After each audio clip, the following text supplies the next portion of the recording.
slope form. It's our major topic for today. I mentioned this is the third type of linear equation, the third way that we can write equations. And when we're talking about point slope form, the reason why it's called that is because in the equation itself, we are given the slope of a line, which we've seen is the letter m, but we're also given two different coordinates, an x1 and the y sub 1.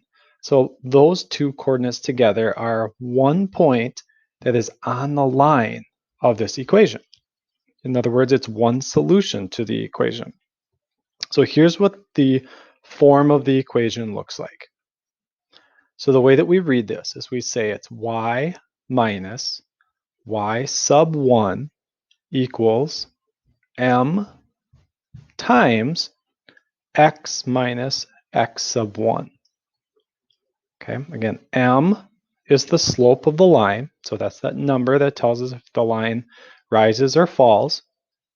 And then notice in the coordinates, in the ordered pair, the x comes before the y. So it's x sub 1 comma y sub 1.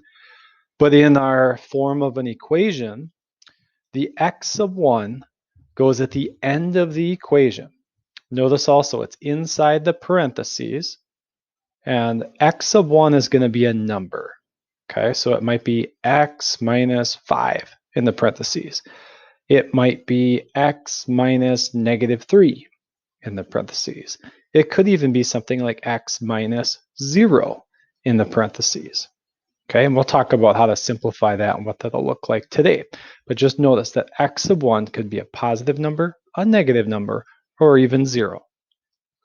Let's go back to the beginning of the equation. Y sub 1 is just a number. It's the y coordinate of the point on the line. So when we write y minus y sub 1, again, that could be y minus 5, or it could be y minus negative 3, or even y minus 0. So y sub 1 could be a positive number, a negative number, or even 0. So the first thing what we're going to do is just let's practice writing an equation when it's written in point slope form.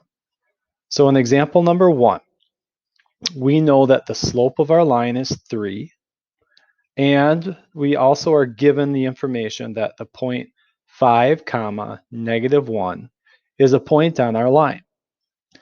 So what I'm going to do is I'm going to label that, keeping in mind that when I have an ordered pair, I think of it as x sub 1 comma y sub 1.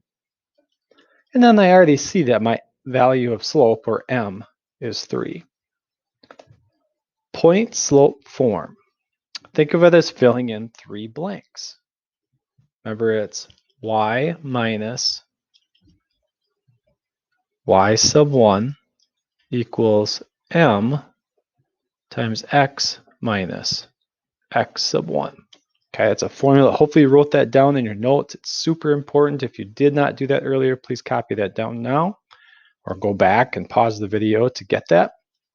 All we have to do is do a little substitution.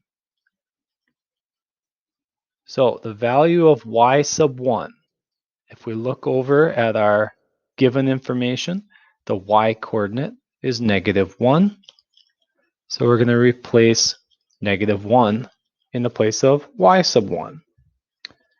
M had a value of 3, so I'm just going to replace m with the number 3. And then finally, we had the x sub 1. In other words, the x coordinate from the ordered pair. And we could see in our ordered pair, the x coordinate was 5 because it came first. It was the x. So we're just going to put a 5 in our last blank. Notice I didn't randomly place those numbers. I was very specific about where I put those. Okay, if m equals 3, I put 3 in for m. If my ordered pair starts with 5, that's my x coordinate. I had to put that where x sub 1 is in my equation. And if my ordered pair has negative 1 as the y coordinate, I have to put that in the place of y sub 1 in my equation. Now the last thing we need to do is simplify a little bit. In our equation, we end up having double signs, at least on the left-hand side.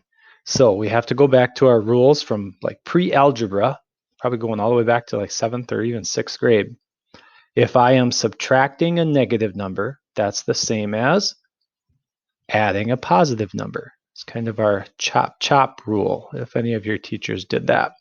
So instead of y minus -1, we can write that as y minus -1. So it actually makes it y plus 1. The slope was 3. I don't change that. And I check to see in the parentheses, x minus 5 doesn't have any double signs, so there's nothing to do there. So that is our equation written in point slope form. One thing I want to point out, in our equation here, notice we have a plus sign, but the y coordinate was a negative number. Okay, so those are a little bit different. The signs change. All right, let's look at number 2. Okay, very similar. This time in number 2, our slope is -1/2. And we're using the ordered pair -2, 0 on the graph. That's our x and y coordinate of a point on the line. So I'm going to label that x sub 1 and y sub 1. So again, all we're doing is filling in the blanks. Why don't I have you go ahead and pause the video and fill in those blanks on your own. When you're ready, resume and see how you did.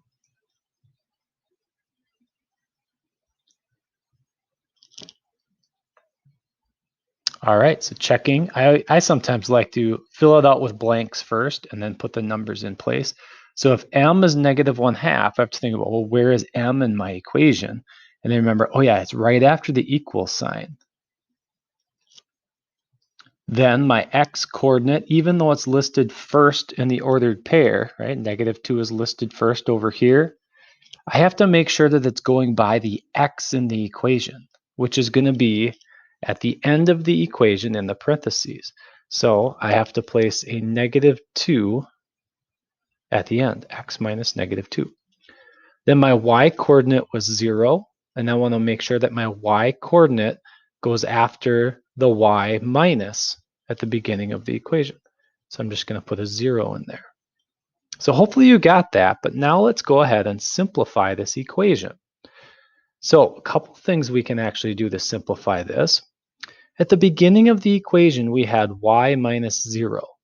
Well, we know one of our rules of math is anytime you subtract 0 or nothing from something, it's going to stay the same. So y minus 0, we can say is just y. -1/2 is just our slope. It's just a fraction, so we're going to leave that the same. Now, in the parentheses, we have double signs.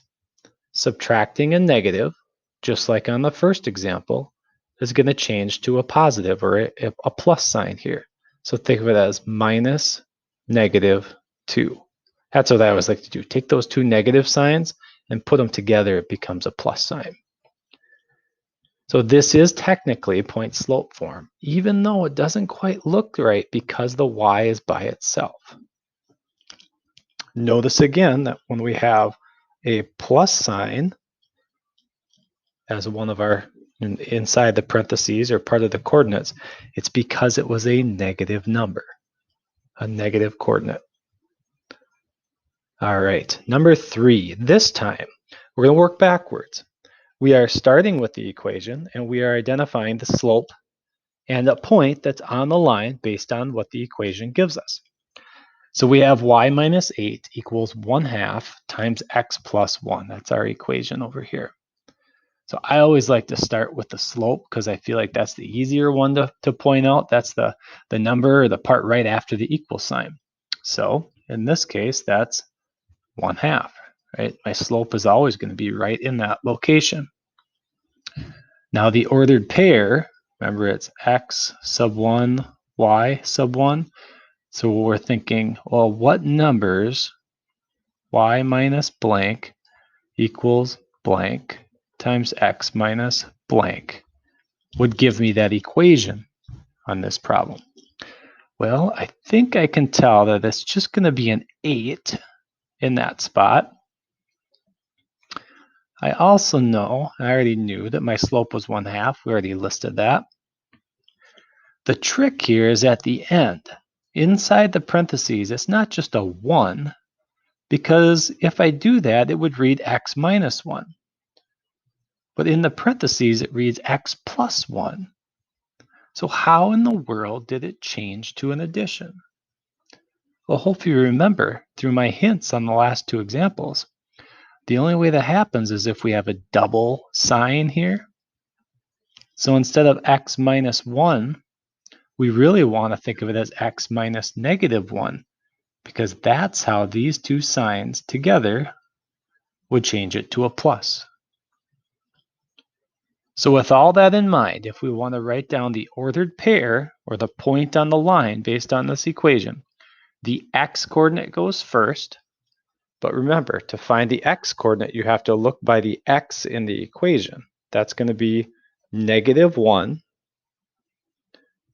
And then the y-coordinate, the y sub 1, is going to be after the y minus, and in this case, it's just 8.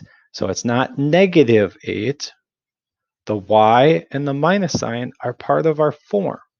It's the number that comes after that. All right, let's try that one more time. I'm going to have you try this one. So I want you to copy down y equals 4/7 times x minus 9 in parentheses. And I'd like you to try to find the slope and then the two coordinates of the point that's on this line. You can go ahead and pause your video, and once you have your answers, resume to see how you did.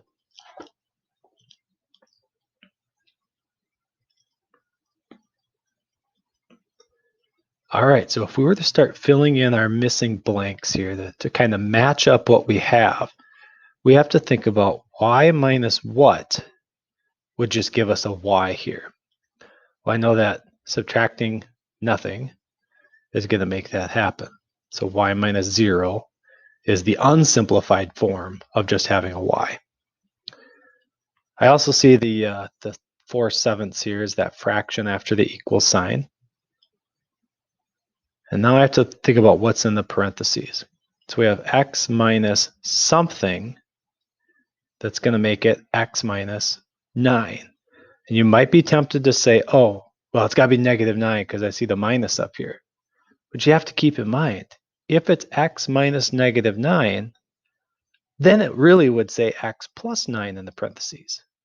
Okay, but it doesn't. So we know that that's not true. It's just x minus positive 9. So now, putting that together to identify the slope, we can see that the slope is 4/7. It's that number that comes after the equal sign.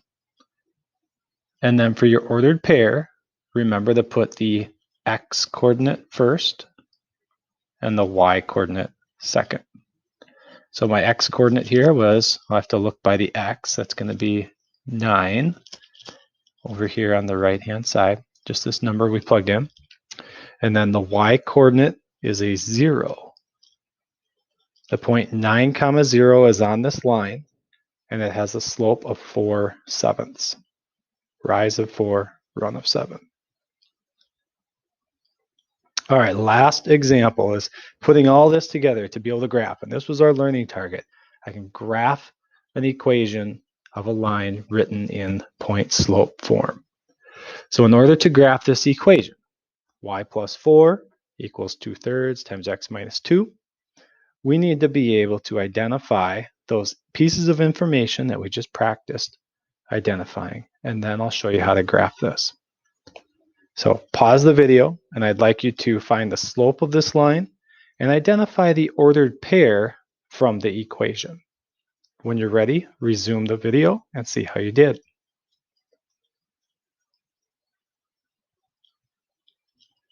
All right, hopefully by now, through the examples we've done, you recognize that the slope m is just going to be 2/3. And then remembering that your x-coordinate comes from the end of the equation inside the parentheses after the x minus. Now in this case, it's just x minus positive 2, not negative 2. Okay, so the x-coordinate is 2. But the y coordinate, the y sub 1, is not just 4. Because remember, point slope form says y minus blank. Well, if we just put a 4 in that blank, it would just say y minus 4, but it doesn't. It says y plus 4. So it kind of tells us we got to have that double negative there, making the y coordinate -4 instead of +4. All right, so that's just the identifying part. Now let's take a look at graphing. So the first step in graphing is plot the point. Okay, so we want to plot 2, -4 on the graph. Now that's not rise over run, it's not slope, it's just plotting points. So we always plot the x coordinate first, which is 2, and the y coordinate second, which is -4, and I'm just showing a visual here. We're going to the right 2 and down 4. That is the point 2, -4. From that point, just like we did with the y-intercept earlier in the week, where we started at the y-intercept and we used slope to plot more points, we're doing the same thing here. We know that this point, 2, -4, is on the line. Now we want to go ahead and use our rise over run to plot more points. So looking at my fraction, the rise is +2, the run is +3. And as we saw on Wednesday, we talked a lot about this in our whiteboard videos, or our whiteboard problems. Because it's a positive slope, I want my line to go up and to the right when I'm done drawing. So that gives me a little clue that when I rise 2, I want to make sure that I go up 2. And when I run 3, I want to make sure I'm going to the right 3 units. So I'm just going to count carefully, going up 2 and right 3, right 2 and up 3. And if I tried to do that again, I'd run out of space because I can't go to the right 3. I can always work backwards. It would be the same thing as going down 2 and back 3, because that's the exact opposite directions here. Down 2 and back to the left 3. So I could continue that to get a few more points on my line. Actually, quite a few more points. The last thing we need to do is draw the line to represent all of the solutions, even the ordered pairs that include decimals and fractions that would make that equation true. And that's the whole point of graphing that line, is to represent all of the possible ordered pairs that make that true. All right, so graphing, I just had one example because it's a lot like what we did with slope-intercept method. It's just that your starting point is different. It's not the y-intercept, it's just some point on the line, and that point comes from these numbers in the equation. All right, the last thing we're going to do here with point-slope form is talk about how to take an equation in point-slope form and transform it into slope-intercept form. Because maybe you have an equation like this, which we can see has a slope of 1/2, but maybe we really want to know what that y-intercept is. So instead of graphing this equation to try to find the y-intercept, we can easily do a little transformation to get it in the other form. So just a reminder that slope-intercept form is the y equals mx plus b form. We want to get y completely by itself and simplify everything on the right-hand side. So in point slope form, this form, we end up having parentheses in part of our, I guess, in the form of our equation. So what we want to do is we want to start by getting rid of those parentheses. So we're going to go ahead and distribute on the right-hand side, take that slope of 1/2, and we multiply it by both the x and the -8. That's going to give us the equation y plus 4 equals 1/2 x. I'm going to go ahead and bring down the minus sign because I know a positive times a negative is a negative. So 1/2 times 8 is the same as 1/2 of 8, which is just 4. So that first step is always going to be to distribute on the right-hand side. Now our second step is going to be trying to get y by itself. We can say that that's isolating the variable, isolating the y. So in this problem, if we look at the left-hand side of the equation, that's where the y is, what's the only other thing in the way of getting y completely by itself? It's the plus 4. So we want to go ahead and use the inverse operation of subtraction to undo the plus 4. When we do a little simplifying, y plus 4 minus 4 is just y. And on the other side, we bring down the 1/2 x, and we combine the like terms, the negative 4 and the negative 4, to give us minus 8. So that very same equation that we had in the original problem that had a slope of 1/2 and the ordered pair 8 from the parentheses and minus 4 as the coordinates of that point, also show that we have a y-intercept then of negative 8, which would be the ordered pair 0, comma, negative 8. So just a different form that tells us a little bit different story about this equation.